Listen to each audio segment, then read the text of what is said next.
ఇటీవల కాలంలో మనం అందరం చూసాం, పార్లమెంటులో నిండు సభలో అమిత్ షా గారు సాక్షాత్ హోమ్ అఫేర్స్ మినిస్టర్ అంబేద్కర్ గారి గురించి ఎంత హేళన చేసి మాట్లాడారో చూసాం. ఒకసారి మళ్ళీ ఎల్ఈడీలో ఒకసారి ప్లే చేస్తాం. मान्यवर अभी एक फैशन होगा है आम्बेडकर आम्बेडकर आम्बेडकर आम्बेडकर आम्बेडकर आम्बेडकर। इतना नाम अगर भगवान का लेते तो 7 जन्मों तक स्वर्ग मिल जाता। अच्छी बात है.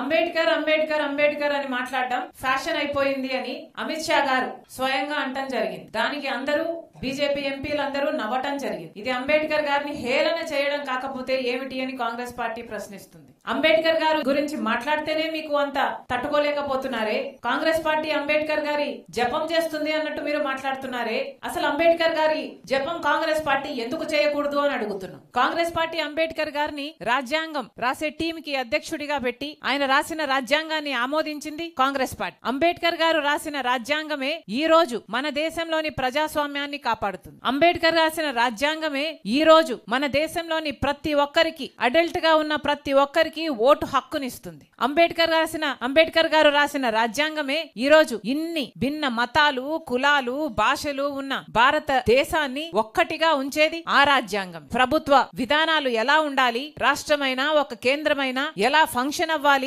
ఇలాంటివన్నీ చెప్పింది అంబేద్కర్ గారు రాసిన రాజ్యాంగమే. ఈ రోజు ఈ దేశంలో ప్రతి ఒక్కరు సమానంగా, స్వేచ్ఛగా, సగౌరవంగా బతుకుతున్నారు అంటే దానికి కారణం అంబేద్కర్ గారు రాసిన రాజ్యాంగమే. మరి అలాంటి అంబేద్కర్ గారి గురించి మేము జపం చేస్తే మాత్రం తప్పేంటి, మీరు ఎందుకు జపం చేయటం లేదు, మీరెందుకు మాట్లాడడం లేదు అని కాంగ్రెస్ పార్టీ ప్రశ్నిస్తుంది. ఈ రోజు అంబేద్కర్ గారు గురించి మాట్లాడితేనే మీకు అంత తట్టుకోలేకపోతున్నారే, మీరు రాజ్యాంగాన్ని కాపాడతారని గాని, రిజర్వేషన్లు మీరు ఇంకా బ్రతికిస్తారని గాని సామాన్య ప్రజలు ఎలా నమ్మాలి? అంబేద్కర్ గారంటే ఎవరండి? అంబేద్కర్ గారంటే బడుగు బలహీన వర్గాల వాళ్ళ జీవితాలలో వెలుగులు నింపినవాడు. అంటరానితనం ఈ రోజు మన దేశంలో లేదు అంటే దానికి కారణం అంబేద్కర్ లాంటి నాయకులు. ఈ రోజు ప్రపంచమే భారత రాజ్యాంగాన్ని ఇంత గౌరవిస్తుంది అంటే దానికి కారణం అంబేద్కర్ గారు. మరి అలాంటి అంబేద్కర్ గారిని మీరు అవమానిస్తూ, హేళన చేస్తూ నిండు సభలో, పార్లమెంటులో ఇంత ఘోరంగా మాట్లాడుతుంటే సామాన్య ప్రజలు గమనిస్తున్నారని బీజేపీ పార్టీ గుర్తు పెట్టుకోవాలి. బీజేపీ పార్టీ ఇంత హేళన చేస్తుంటే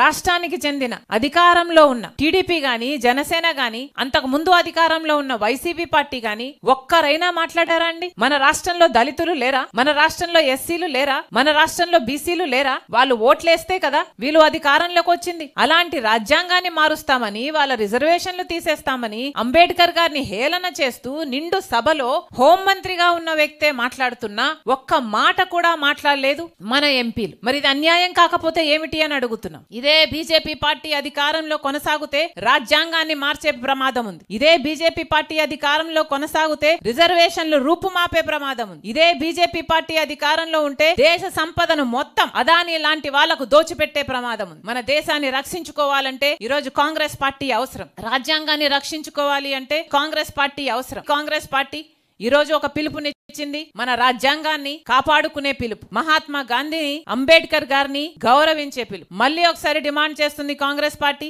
ఇంత ఘోరంగా అంబేద్కర్ గారిని అవమానించిన బీజేపీ అయినా, అమిత్ షా అయినా క్షమాపణలు చెప్పాలి. అమిత్ షా గారు రాజీనామా చేయాలని, రాజీనామా చేయకపోతే మోడీ గారు ఆయన మంత్రివర్గం నుంచి తొలగించాలని డిమాండ్ చేస్తుంది కాంగ్రెస్ పార్టీ.